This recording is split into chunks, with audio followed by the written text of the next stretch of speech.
Hola a todos, bienvenidos a Filosofía de Películas, yo soy Oscar. Hice la semana pasada un top de 10 películas que todo el mundo ama, pero yo odio. Bueno, vamos a hacer esta semana 10 películas que todo el mundo odia, pero yo amo.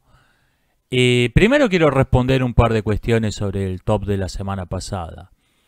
Como había previsto, las respuestas más acaloradas vinieron por haber incluido al Señor de los Anillos, la trilogía de Peter Jackson, en el ranking de películas que todo el mundo ama pero que yo odio.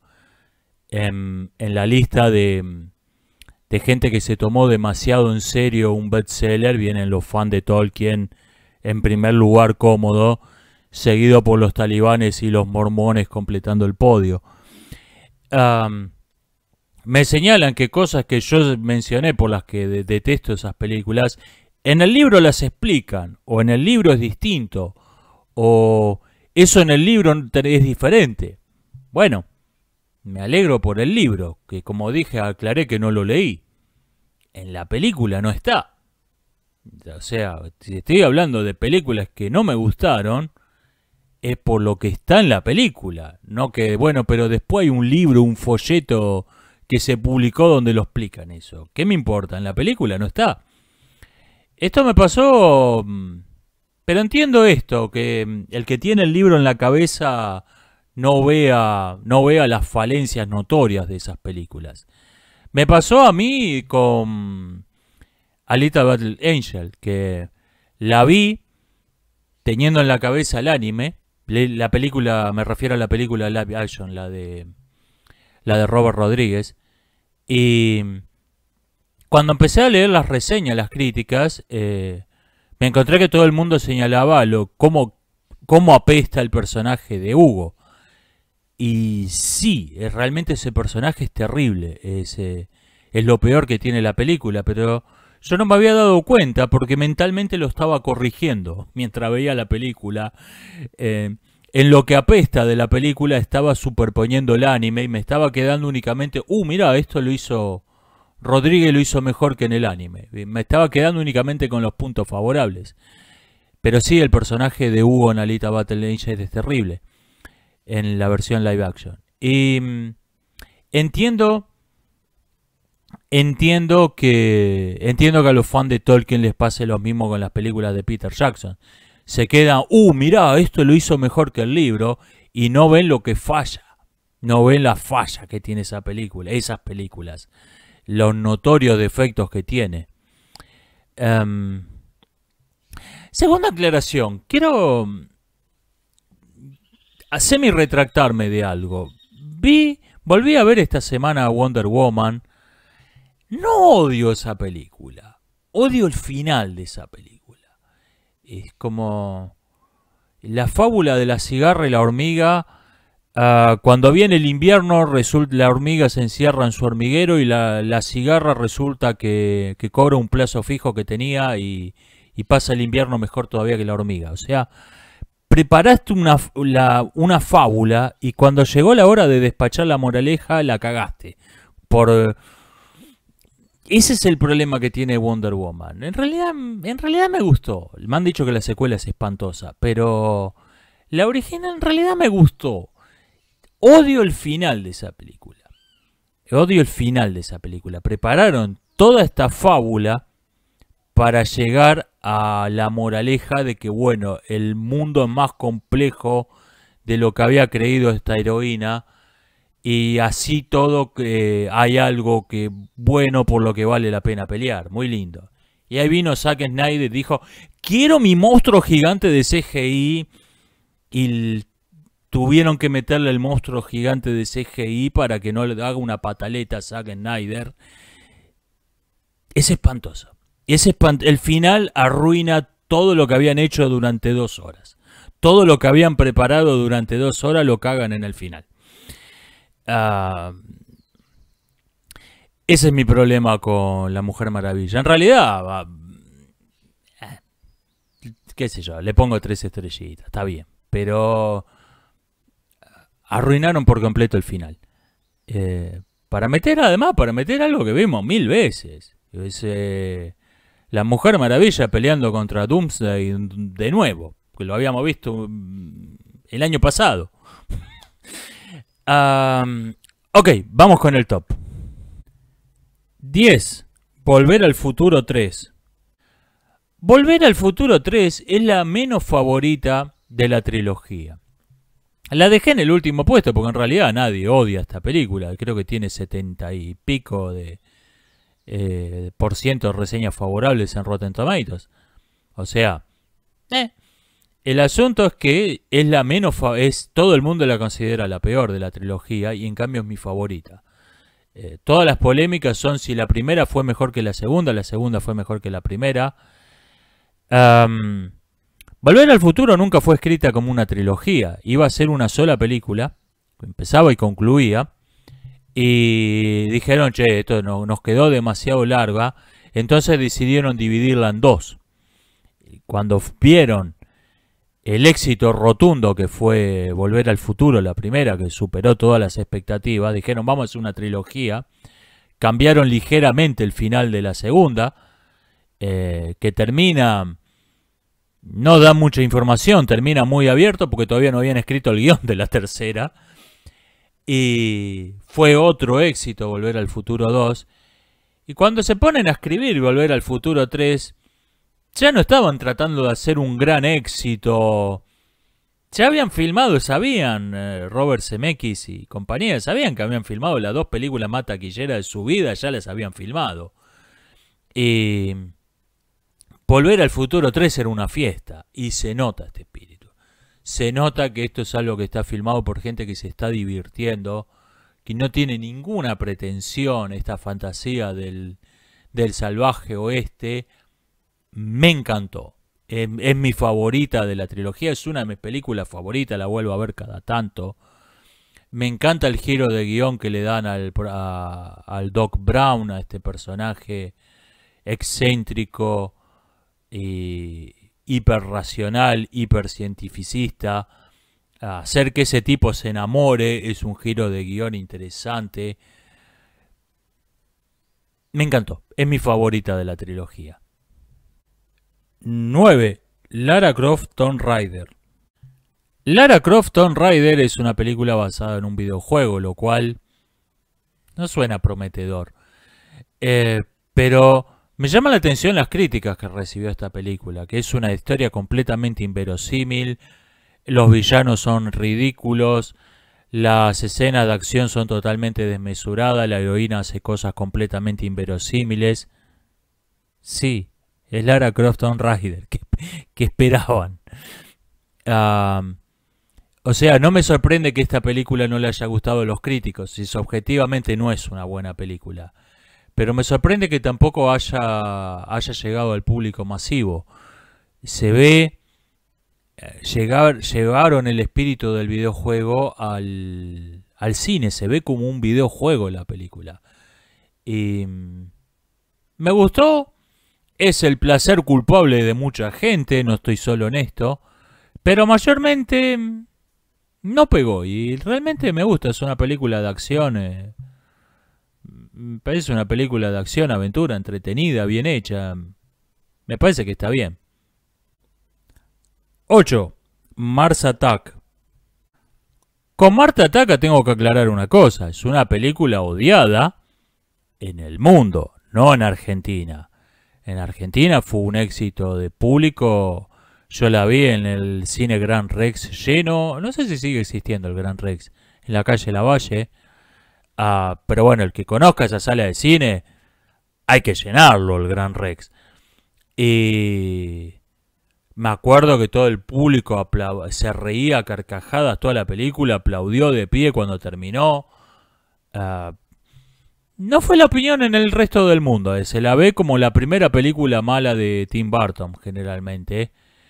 Y cuando vi hace poco, preparando este video en realidad, vi un video de Nostalgia Critic para tratar de entender por qué, y creo que lo entiendo. Es una película que tenía el potencial de ser mucho más de lo que fue. Tenés un elenco increíble donde estaba todo el mundo, y a veces los usaron para tontería, los desperdiciaron por completo ese elenco que tenía. Esto es un poco lo que pasó también con Tropic Thunder, una guerra de película en Latinoamérica, donde generó tanto hype el elenco que habían reunido que cuando vieron que, bueno, es una comedia, no es algo que va a cambiar el curso del planeta, decepcionó a mucha gente. Creo que esto pasó con Marta Ataca y puedo entenderlo. A mí me encantó, me hizo reír muchísimo, tiene algunas escenas se han convertido en memes, no cualquier película que tiene más de 20 años se sigue usando como meme. El no corran, somos sus amigos, el marcianito con la lágrima. Me encantó. Sí noto sus puntos flojos. Es una película que tiene mucho de parodia. Mucha gente pensó que era una sátira de Día de la Independencia, aunque en realidad se habían estrenado muy poco tiempo antes. Las dos se filmaron al mismo tiempo, pero parecía una sátira de Día de la Independencia. Y es desmesurada, es caricaturesca, es satírica. Y creo que por eso pegó tanto con el público argentino, porque el cine argentino es desmesurado, es grotesco y generalmente es una parodia de alguna película de Hollywood.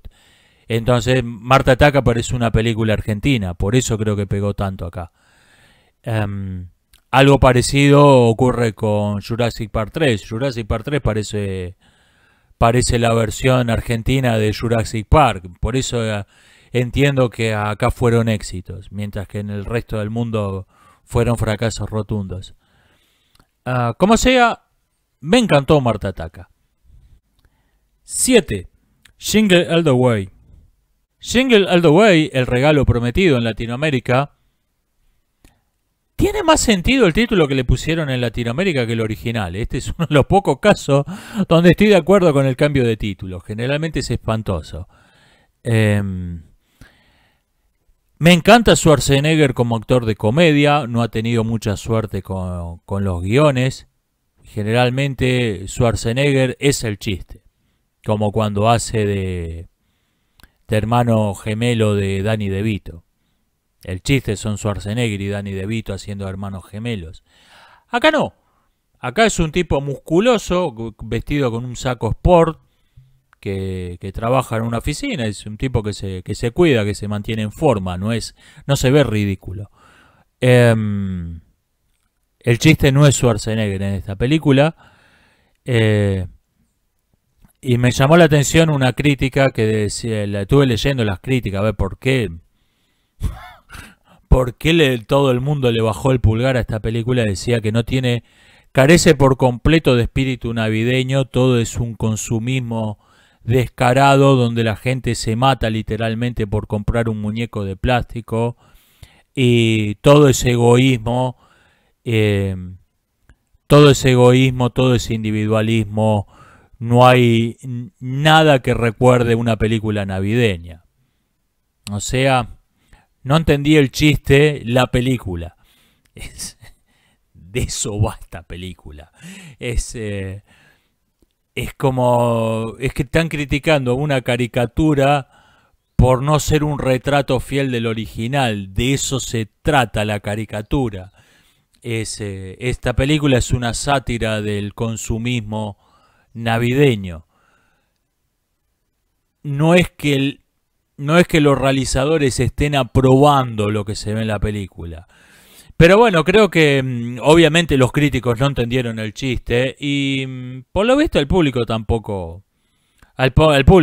le cayó muy simpática. Es uno de los casos donde no hay ese desbalance entre 99% reseña favorable de los críticos, 0 del público, viceversa. Le cayó mal a todo el mundo esta película. No es una de mis películas favoritas, no es algo que vuelvo a ver cada tanto, pero me parece que está bien, que es una comedia divertida. El personaje secundario de de esta serie de televisión del hombre cohete que odia a todo el mundo, me pareció muy divertido. La mafia de los Papá Noel me hizo reír a carcajadas. Es una película, es una comedia muy graciosa, me ha encantado. 6. The Big. A ver, entiendo perfectamente por qué esta película es despreciada. Es otro intento fallido más de Mike Shyamalan de repetir el plot twist asombroso del Sexto Sentido, y todo el mundo predijo cuál iba a ser el giro del guión. Ok, comprendo. El punto es que yo la vi entonces sin saber quién era Mike Shyamalan, sin haber oído nunca el término Shyamalanización para describir a un director de cine que alguna vez fue bueno y de repente empieza a filmar solo basura, y no sabía que todas sus películas no tienen otro propósito que intentar sorprender al público con finales que todo el mundo predice. Así que vi esta película sin esperar un plot twist, previendo el final, sí, pero sin darme cuenta de que se suponía que yo no debería haberlo previsto. Y lo cierto es que me pareció una buena película. No necesita para nada un plot twist. La vi como una versión más oscura, más pesimista del show de Truman. Sobre todo por lo diferente que es el final, no voy a hacer spoilers. El simbolismo me pareció más interesante porque, mientras que el show de Truman es claramente una alegoría de los medios masivos, The Village, la aldea, se centra más en el funcionamiento de los grupos de manipulación. De ahí las numerosas referencias a los testigos de Jehová que hay en este film. Por otra parte, mientras que el show de Truman es claramente ciencia ficción, The Village es algo que tranquilamente podría estar ocurriendo ahora mismo en alguno de los latifundios ecológicos del matrimonio Thompson en Argentina. O sea, The Village es algo que podría estar pasando ahora a 500 kilómetros de donde estoy grabando este video. Eso me pareció muy interesante. 5. Ghost in the Shell 2017 y Aeon Flux de 2005. Ghost in the Shell 2017 no es una obra maestra del cine, no aporta gran cosa al universo de Ghost in the Shell, o en realidad los universos son como 4 o 5 de Ghost in the Shell, y tiene puntos débiles muy notorios. Todos estos personajes totalmente inexpresivos que hablan de modo robótico, no pestañean. Funciona en el anime, no funciona en el live action. Quieren mostrar esta sociedad futura totalmente automatizada, totalmente robotizada. Necesitas actores, necesitan actuar, no funciona en live action. Además, copy-pastearon escenas de la película del 95 en una historia totalmente distinta, lo cual es extraño. Es esta precuela que está contando una historia distinta, y sin embargo tomaron el tema de los recolectores de basura hackeados, la pelea en la laguna. ¿Por qué? La inversión en aguas profundas. ¿What? No tiene mucho sentido. Además, algo que yo creí que era un easter egg, después me enteré que era algo central en la película. Mencionan esta corporación que está trabajando en un programa de espionaje súper sofisticado, Proyecto 2571. Y yo dije, Proyecto 2571 es el marionetista. Yo creí que eso era fanservice, que era un easter egg. Y cuando termina la película te das cuenta que esto no es un universo aparte, sino que es una precuela a la película del 95 que transcurre en el mismo universo. ¿Cuántos espectadores pueden haber notado eso? Incluso de los que vieron la película. ¿Cuántos lo notaron? Porque realmente lo único que te indica que estas dos películas transcurren en el mismo universo es algo que yo creí que era un easter egg, que era un guiño a los fans. No, que es el único indicio. Ok, pero me están diciendo que este no es el top de películas que amás, ¿no, Codías? Sí, creo que lograron llevar Ghost in the Shell al live action. Y eso, ok, el guión es malo, está lleno de arbitrariedades, ok, estoy de acuerdo con todo eso. Pero se ve como Ghost in the Shell. No se ve como otra copia, imitación barata de Blade Runner en el montón, que venimos viendo desde hace décadas. Alguien dijo que la historia de la filosofía es Platón y un montón de notas a pie de páginas. Bueno, la ciencia ficción de los últimos 40 años es Blade Runner y un montón de spin-off de Blade Runner. Y un montón de fanfiction. Bueno, esta película no, esta película es otra cosa. Se ve distinto, se ve como Ghost in the Shell. Muy difícil de lograr. Me encantó eso. Y lo mismo va para la versión live action de Aeon Flux, que tuvo muy malas reseñas. Y se ve como un episodio de Aeon Flux. Obviamente tuvieron que hacer algunas cosas para hacer la PG-13, tuvieron que cambiar algunas cosas. Los chistes sexuales que eran centrales en la serie animada no podían meterlo en una versión live action. Me parece que está bien. El personaje lo cambiaron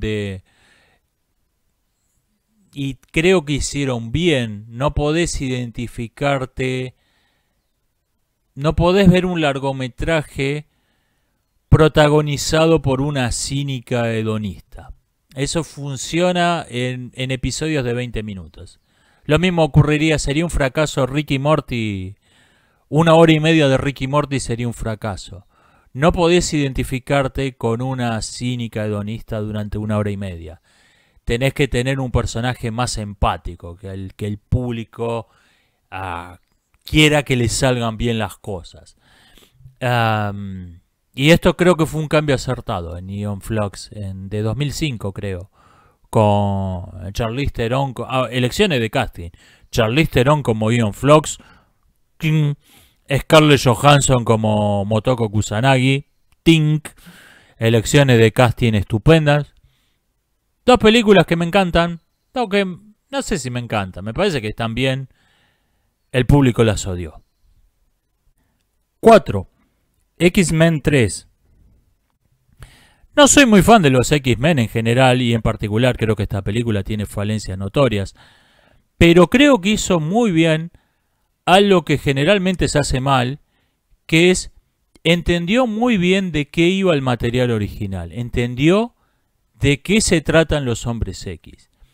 Y esto es algo que vemos continuamente, sobre todo en esta época que no vemos otra cosa que remake, secuelas, precuelas, adaptaciones, no vemos otra cosa, y casi siempre fallan en lo mismo, fallan en entender qué era lo interesante del material original. El ejemplo extremo son quizá las Star Wars de Disney, pero todas fallan en lo mismo, no entienden de qué iba el material original, no entienden qué era lo que lo volvía interesante, no entienden cuál era el tema que trataba. Los hombres X fueron imaginados por el guionista Jack Kirby cuando, a raíz de un chiste que escuchó a la pasada, fue una manifestación de Martin Luther King, una marcha por los derechos civiles, y alguien le comentó que si Superman fuese negro probablemente estaría preso en esa manifestación. Le causó gracia y se lo contó a Stan Lee esto. ¿Sabe que me dijo un tipo esto en esta manifestación? Y se les ocurrió hacer la idea de un universo donde existan los superhéroes, pero sean no sean Superman, sino que sean marginales. No lo confundir con Watchmen. En Watchmen los superhéroes son unas mierdas. En los hombres X no, los hombres X son superhéroes a los que los tratan como basura, socialmente son marginados los superhéroes. No solo es distinto, es lo opuesto de Watchmen, es el negativo de Watchmen. Y crearon esta serie de personajes, los hombres X. En ese sentido, lo crearon pensando en la situación de su época, como alegoría política de lo que ocurría en su época, de la lucha por los derechos civiles. En el siglo XXI no podés llevar eso a la pantalla tal cual porque es historia antigua. En X-Men 30 aparece esta idea de que inventan una vacuna para los mutantes. Y aparece esta idea, ya no es estos seres humanos de segunda, no lo queremos entre nosotros, fuera, apártense. Ya no funciona así. Lo que tenés en el siglo XXI, la segregación en el siglo XXI, funciona como una falacia gato que ladra. Sí, estamos de acuerdo con... Queremos que los mutantes se integren a la sociedad y vivan como el resto de las personas, siempre y cuando dejen de ser mutantes. Esta falacia gato que ladra es la forma que tiene la segregación social en el siglo XXI. Y X-Men entendió esto, entendió que no podía llevar al cine los cómics de 1963 porque la realidad en el mundo real, las cosas han cambiado, las cosas han sido distintas y cambió la historia para conservar el espíritu. Bien por esto, me parece que hicieron un muy buen trabajo. Además tiene secuencias de acción que están muy bien, todas las cosas pochocleras que todos sabemos que es lo que va a ver el público. Pero me parece que merece destacarse que entendieron el material original que estaban filmando. Algo en lo que fallan absolutamente todas las demás adaptaciones que he visto. 3. Dorian Gray de 2009. Dorian Gray de 2009 no es una adaptación cinematográfica del retrato de Dorian Gray, sino una fantasía inspirada en la novela de Wilde. Y fue muy mal recibida, la llamaron la versión porno, alguien le dijo que era la versión porno del retrato de Dorian Gray, y se criticó la desmesura, el gore, las escenas de sexo. A ver, Oscar Wilde escribió esa novela en la Inglaterra victoriana. Tenía que dar a entender lo que no podía decir abiertamente, pero el retrato de Dorian Gray es la historia de la absoluta corrupción de un hombre. Se sobreentiende que las orgías, los crímenes, la droga eran un asunto, simplemente que tenía que dar a entender lo que no podía mostrar, lo que no podía relatar.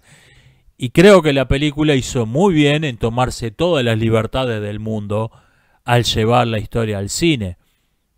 Se han hecho 1000 adaptaciones fieles al libro, ¿para qué una más? Se puso a jugar con la historia, se puso a ser creativo y me parece que le salió bastante bien. Me parece que hizo una película de terror interesante. Por ahí el final no me gustó, el final no tanto, el final me pareció muy de película de terror clase B de los 80s.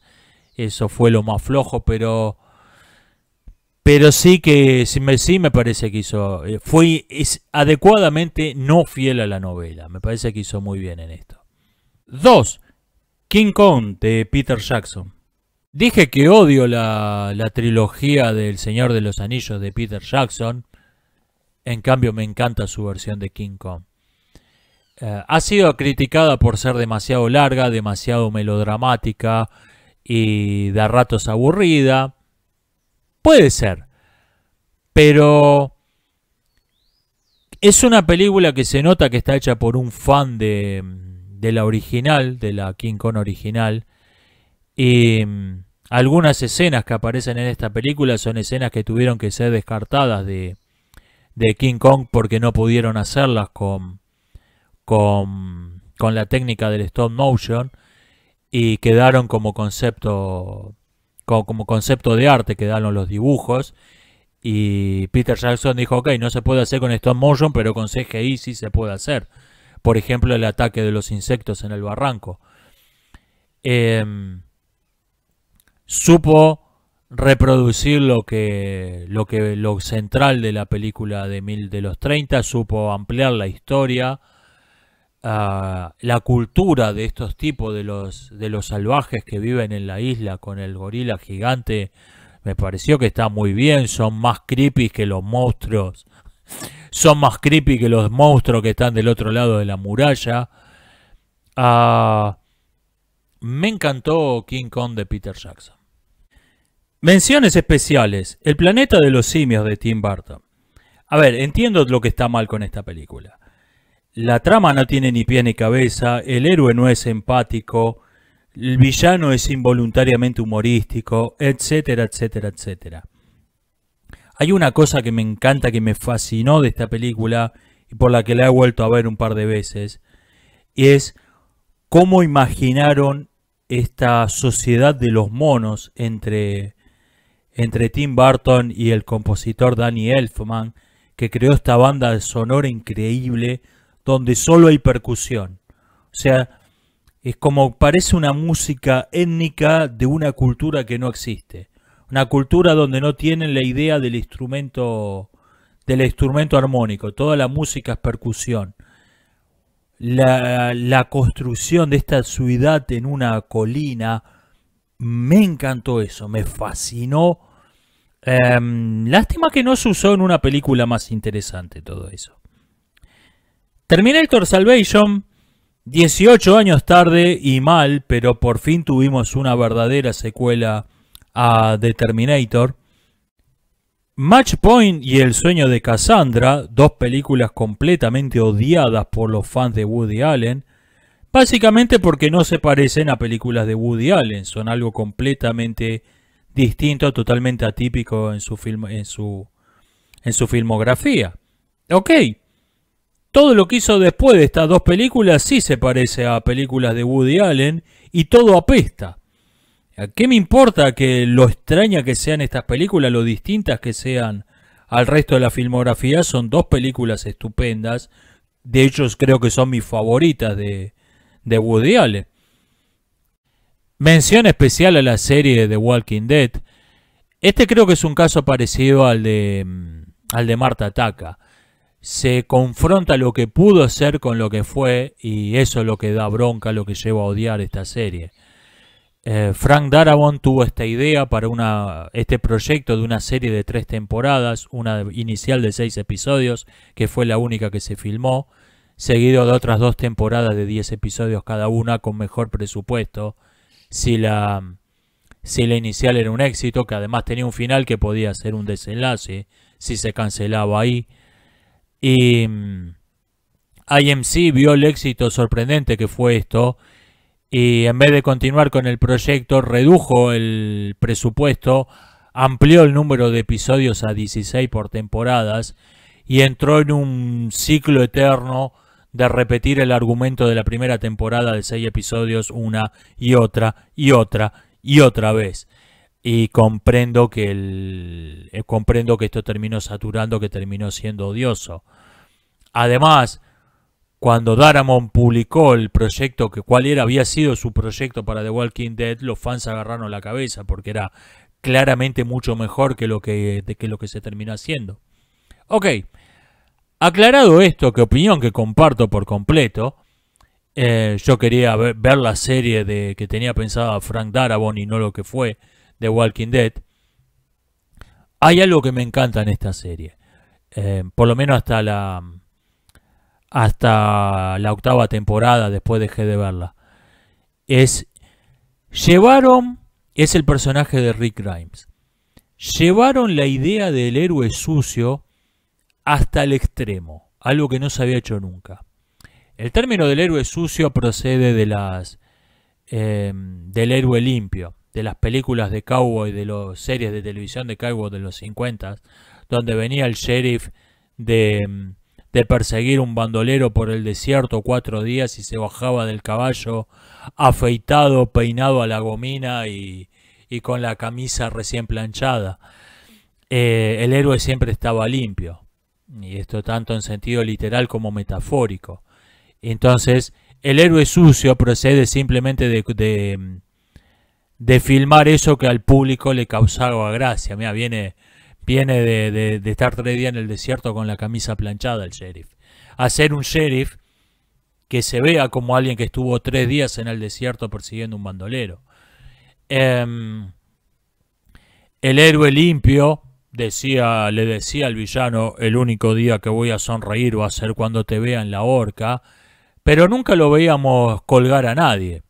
O sea, cuando el héroe limpio, cuando mataba a alguien, lo hacía siempre en un tiroteo y siempre respondiendo al fuego, siempre le habían disparado primero.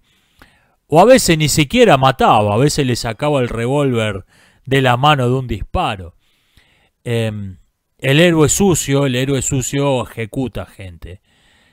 O sea, el héroe sucio es el héroe al que le vemos hacer las cosas que normalmente no le vemos hacer. Y creo que The Walking Dead llevó esta idea al extremo. Rick, el héroe, es un personaje que hace cosas, muchas cosas moralmente cuestionables, muy cuestionables. Damn it, Rick! I said stop! For what? You gonna kick me out? Y llega un punto que los espectadores nos quedamos como... no sé si debería estar de parte de este tipo. Incluso los personajes vemos que tienen a veces cara de... What the fuck? Perdón, el guión no dice que nosotros somos los buenos. Me encanta eso, me encanta que tomaron la idea del héroe sucio y la llevaron al extremo. Eso es algo que hizo muy bien esta serie. No point in begging, right? No.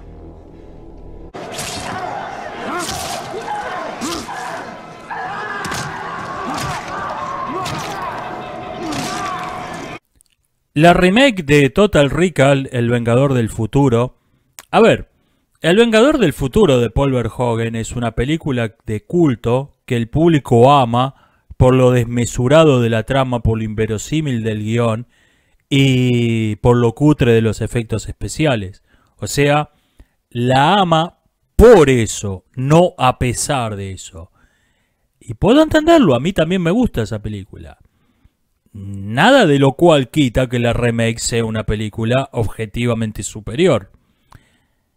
Now You See Me, creo que Los Ilusionistas en castellano, es una de esas típicas películas de magos rivales que termina con un plot twist sorprendente. En este caso el público odió el plot twist. Funcionó conmigo. A mí me gustó esta película, a mí me gustó mucho. Ok, y puesto número 1, la película que todo el mundo odia y que yo amo, Indiana Jones y el Reino de la Calavera de Cristal. A ver, por lo pronto es una película superior a Indiana Jones y el Templo de la Perdición. Concédame esto. Después discutimos dónde la metemos entre las otras 3, pero indudablemente no es la peor de las 4.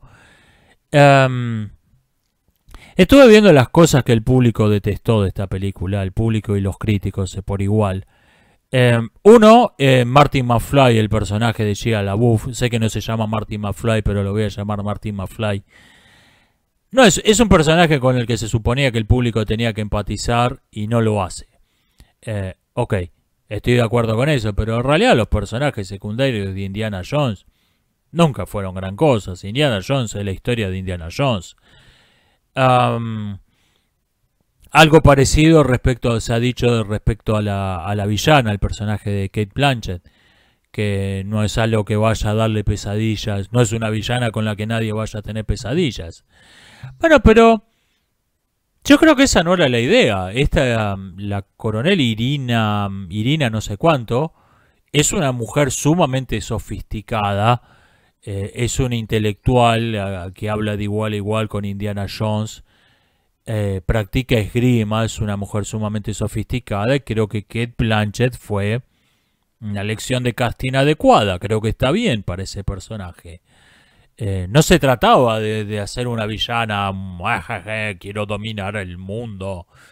No iba de eso, creo que está bien. Es una persona que está obsesionada por obtener conocimiento y como una especie de héroe trágico, termina siendo destruida por lo mismo que deseaba, lo cual es típico de las historias de Indiana Jones.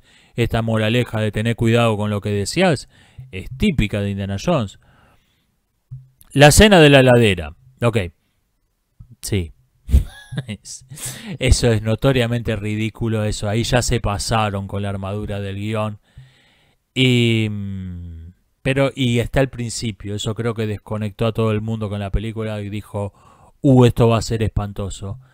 Y después resulta que la película, que está bastante bien, pero creo que eso desconectó al público de la película. Se le criticó que haya extraterrestres en esta película, diciendo que Indiana Jones nunca fue ciencia ficción sino fantasía. Y acá discrepo por completo. Yo no creo que extraterrestres sean sinónimos a ciencia ficción. Yo creo, cuando vi de qué iba la película, dije, tiene sentido. La primera se basa en un mito judío, la segunda se basa en un mito indio, la tercera se basa en un mito medieval, la cuarta tenía que basarse en un mito occidental moderno, los alienígenas. Me pareció que tenía mucha lógica, me pareció que tenía sentido el tema de las carabelas de cristal. Me pareció que completaba me pareció que era perfectamente lógico esto. Yo creo que el error está en creer que alienígenas significan ciencia ficción. No.